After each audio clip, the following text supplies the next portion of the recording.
You're watching KSNT News, local news that matters. Good Wednesday morning. I'm David George. And I'm meteorologist Gabriela Gomez. We're finally going to start to see some sunshine today. I hope so. I keep looking at the calendar and it keeps saying May 12th, May 12th, May 12th. Just flashing at you. It seemed more like it's March or April. I'm totally thrown off on what I'm supposed to do and what I need to get done. Yeah, I know it's been a little rough these past couple of days. We've been dealing with the clouds. We'll finally start to see some sunshine today. We're kind of already seeing it this morning as it's rising. Some breaks in the cloud cover. That'll be the case through the rest of the daytime as we continue to kind of clear out from these clouds. But it is allowing for a beautiful sunrise all across the area. Emporia, Manhattan, even West Topeka as well. Just a lot of us holding on to some of those clouds over us locally. Sitting at 50 degrees right now. Northeast wind at just 3 miles an hour. Most of us are dealing with some very calm to very light winds this morning. We'll try and pick up later this afternoon 5 to 10 miles an hour straight from the east. Pretty similar to what we saw yesterday. Backing off overnight yet again, but heading through the second half of this week, they really start to pick up from the south, and that'll help us warm things up heading into the weekend. Maple Hill sitting at 51, Silver Lake at 49 this morning. Also downtown Manhattan just shy of 50 at 49 with Grandview Plaza and Junction City. Further north you go, a little bit cooler. Concordia's at 44, Marysville at 45 with Hiawatha and Sabetha sitting at 46 this morning. We'll warm up through the daytime, not struggling like we did yesterday, but it will be a couple degrees warmer, trying to get through the 50s and into the low 60s by the afternoon hours. Seeing a lot more sunshine just before it sets later on this evening. How long we'll hold on to that sunshine before we see some storm chances, that's still ahead. Gabriela, thank you for that. Well, Leadership Greater Topeka is holding a graduation celebration for 2020's graduating class. KSNT News reporter James Ryan is in downtown Topeka to let us know what this is all about. David, the event gives graduates of the program the opportunity to mix and mingle and really celebrate a job well done. The graduation event is happening here at the Evergy Plaza in downtown Topeka later tonight. Now, each year, Leadership Greater Topeka identifies stars within the community and teaches them aspects of leadership. Now, this year's class raised more than $8,500 for the Kansas Children's Discovery Center. So that's part of what this program does, kind of foster leadership within the community as well as raise funds and hopefully do some good for worthy causes here in the greater Topeka area. Live in downtown Topeka, James Ryan, KSNT News. What a great spot in downtown that looks to be, James. Thank you for the update. And the graduation celebration, it all takes place tonight at Evergy Plaza beginning at 5 p.m. Well, new information this morning. Governor Laura Kelly is teaming up with neighboring state leaders to support young people in the workplace. They're discussing the benefits of the JAG program, and that stands for Jobs for America's Graduates. It's a state-based initiative aimed to support those facing significant challenges, and it hopes to help students reach economic and academic success. State leaders say it meets those goals with classroom instruction, trauma-informed education, student-led programs, post-secondary development, plus advice and support. Computer science is not mentioned as a core graduation requirement in our state, but now educational leaders are considering a change. Kansas does require 21 specific courses to graduate, but right now computer science is only counted as an elective. The State Board of Education, though, is considering a proposal, and that would let certain computer science classes count toward a math or science requirement. Supporters say graduates with computer training are better positioned to get a job in the growing technology field. The world is changing.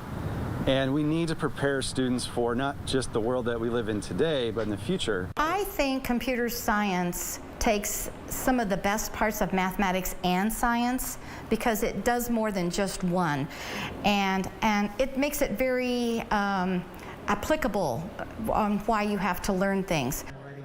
The State Board of Education plans to vote on this proposal next month. Well, the Kansas lawmaker is announcing his resignation. It's a story you saw first on KSNT.com. We're taking it live now over the State House as Representative Rip Parker is stepping down from the 29th District. He says he's exploring the next step in his career and wants to spend more time with friends and family.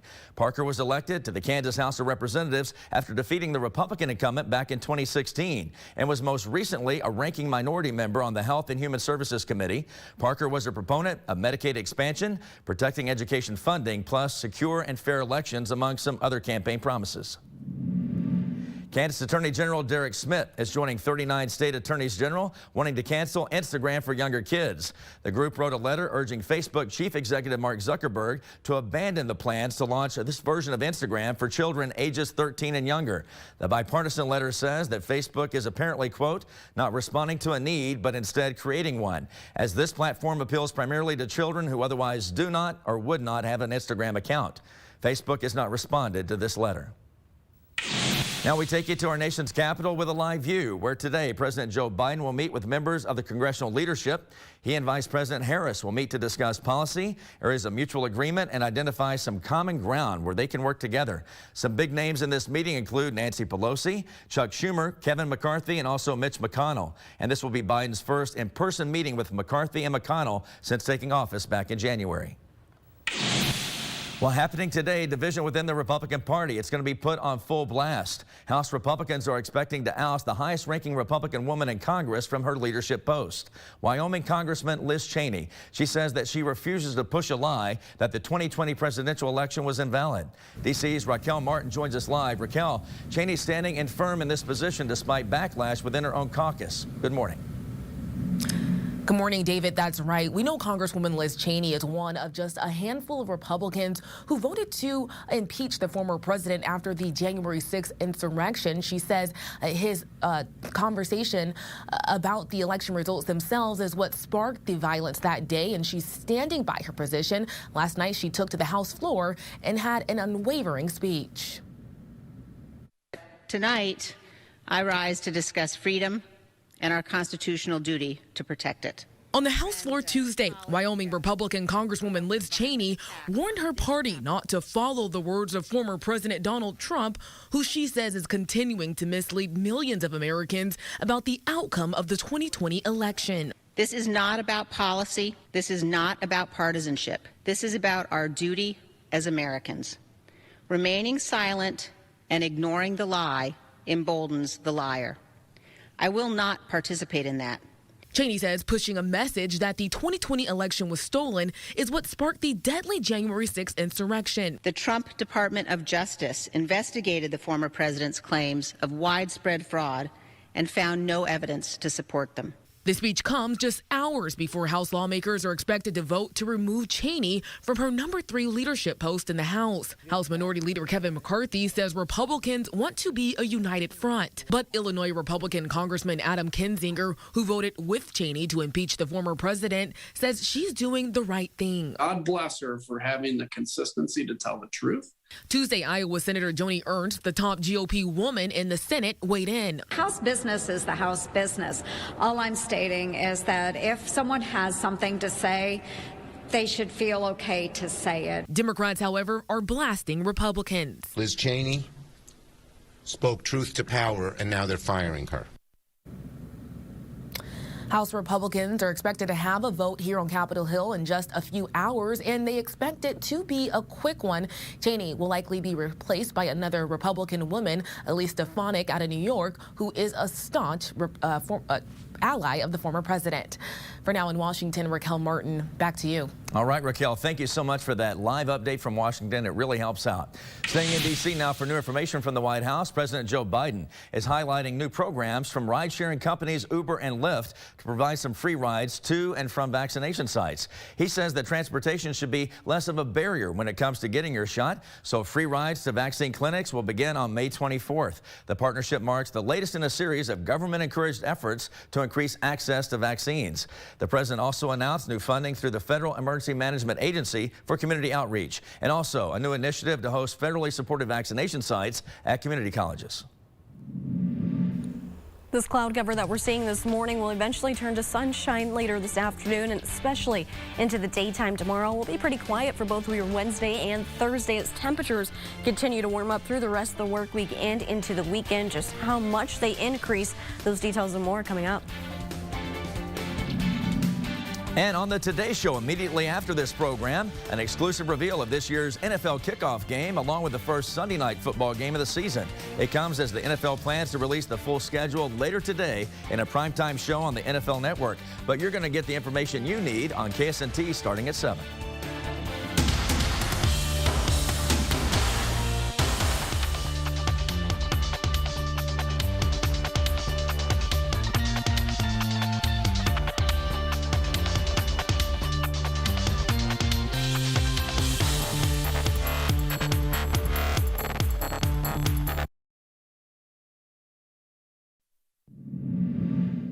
At 6:42, we continue with KSNT News, and it's local news that matters. From the KSNT News Capitol Bureau, if you haven't filed your taxes yet, well, you're running out of time. It wasn't April 15th that got pushed back, but the pandemic, well, it's pushed the federal and state deadline for income taxes to this coming Monday. The State Department of Revenue says that people are taking advantage of the extra time. When you get 300,000 or 400,000 returns in about 3 or 4 days, you got to bring in a lot of extra people to work it and all that. And so when it stretches out like this, we don't have to hire as many folks and can get more done with our normal personnel. Now, for some reason, if you can't file within next week, you can apply for an extension. And then officials also say if you're worried about how much money you've got to pay, you can always set up a payment plan to cover next year.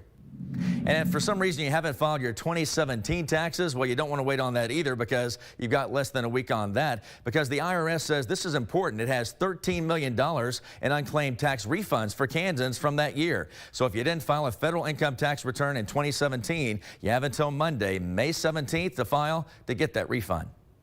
And if you're looking for a job right now, as so many people are, we're actually going to highlight one of them right now. Here's a job opening. The Kansas Department of Corrections is hiring an officer. This is for their juvenile correction complex in Topeka. You must be 21 years of age to apply. You need a high school diploma or GED, and you also have to pass a background check and drug test.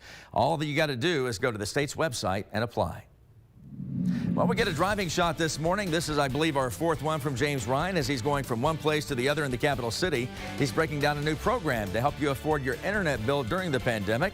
We'll get a lot more from him in the matter of moments.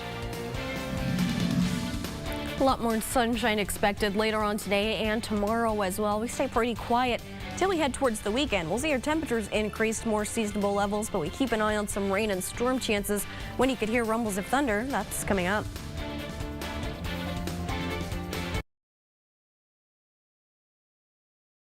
Now your Storm Track weather with meteorologist Gabriela Gomez.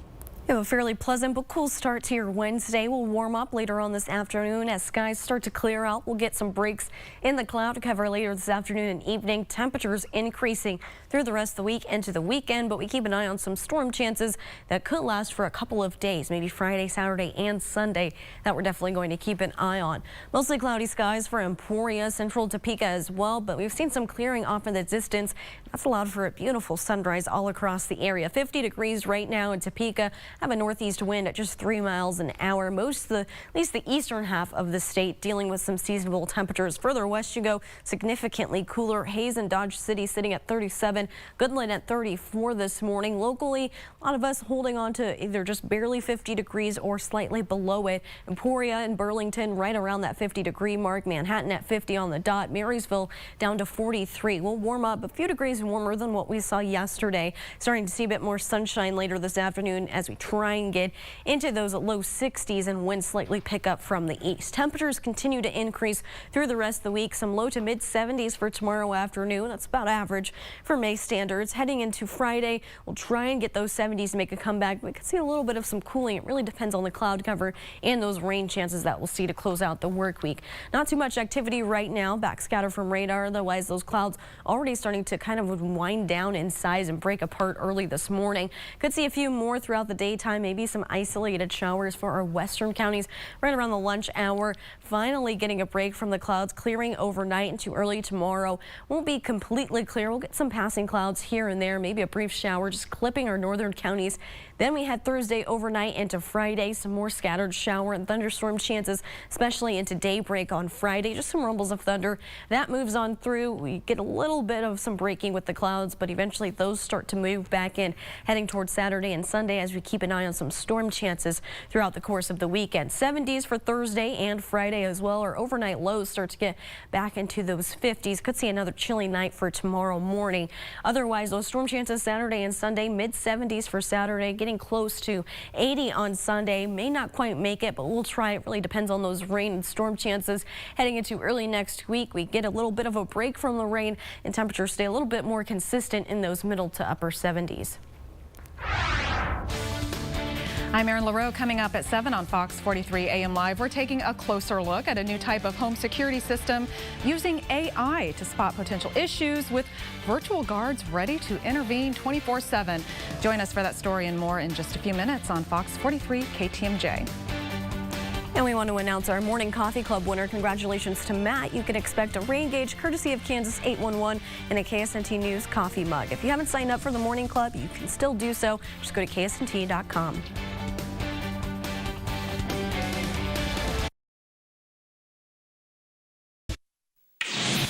It's time for your Morning Rush from KSNT for Wednesday, May the 12th, and I'm David George. Well, new details. Young people 12 to 15 have to wait to get their vaccines here in Kansas. The CDC committee voting today on whether to authorize. If approved, the Kansas Department of Health says that providers will then get instructions on giving out doses, and that could actually start as soon as tomorrow. Experts say that children getting the vaccine is vital to reaching herd immunity.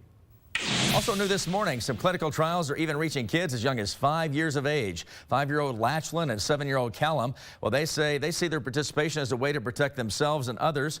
Unlike adult trials where some folks get a placebo, and kids trials, everybody gets the real thing. And the Whole Wolf family hopes their experience encourages others to have faith in the science.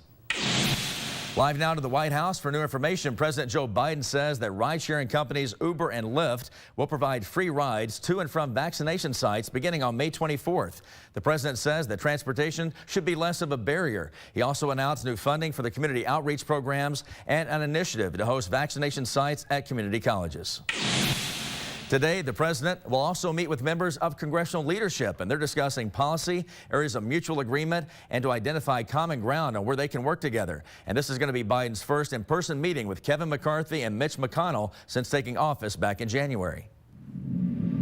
I'm James Ryan, live in downtown Topeka, where a new program is helping people here and across the country afford internet services during the pandemic. The Emergency Broadband Benefit is offering families across the country up to a $50 discount on monthly internet service. The program also includes up to a $100 towards the purchase of a laptop, tablet, or desktop computer. You do need to qualify. You can find more information on that by going to getemergencybroadband.org. New information this morning, Governor Laura Kelly is teaming up with neighboring state leaders to support the JAG program, and that stands for Jobs for America's Graduates. It's a state-based initiative aimed at helping students reach economic and academic success. State leaders say it meets those goals with classroom instruction, trauma-informed education, student-led programs, post-secondary development, plus advice and support. Going live now to the State House, where Representative Brent Parker is resigning from the 29th District. He says he's exploring his next step and wants more time with friends and family. Representative Parker was most recently ranking minority member on the Health and Services Committee, and also he was a proponent of Medicaid expansion, protecting education funding, and securing fair elections.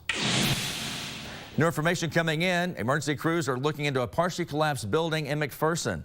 Police say that people in that area heard a large boom, and crews found that the west wall of the home had crumbled. Nobody injured, but police want people to stay away from that building as engineers evaluate and investigators look for a cause. A Kansas woman is shocked when her security cameras caught a mountain lion on camera strolling right through her backyard. She says she quickly contacted Animal Control and then the Kansas Department of Wildlife, Parks and Tourism. A game warden notified police, who say the animal is likely not a threat, but they're still telling neighbors to keep an eye on small pets just in case.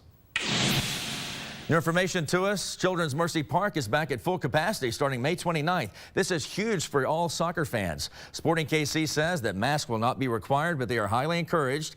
And the club's going to host 1,000 medical workers as a thank you for their work during the pandemic. Fans can get tickets for that May 29th match this Friday beginning at 10 a.m. We're seeing cloud cover this morning, but that'll turn into a little bit more sunshine later this afternoon and evening as those clouds break apart through the course of the daytime. We'll try and get a few degrees warmer than what we saw yesterday, trying to make a run for those low 60s. That's still about 10 degrees below what we typically see for this time of year, but more seasonable temperatures come into play heading into the later part of this week and into the weekend. A lot more sunshine for Thursday, trying to get into the low 70s, both for Thursday and Friday. Storm chances start to increase through the daytime, mainly early on Friday morning and then potentially overnight into the weekend as well. Overnight lows climb from the 40s into the 50s and even 60s by Sunday morning. Storm chances Saturday and Sunday, mid 70s to start out the weekend. We'll get close, trying to make a run for close to 80 degrees or so by the time Sunday rolls around, and then heading into early next week. We see our rain chances taper off and our highs stay a little bit more consistent at more seasonable levels in those middle to upper 70s, and they look to stay that way for a majority of next week as well. I'm all excited excited about tomorrow's 70-degree high with sunshine. It can't get any better than that. I know, I might be a little bit giddy. And we're very happy to announce that Becky's trying to get back to work on Monday of next week. She's trying so hard to feel better and get back in the groove, and we wish her all the best. Gabby, thank you. Have a great day, and thank you for watching. We'll see you tomorrow morning between 4:30 and 7.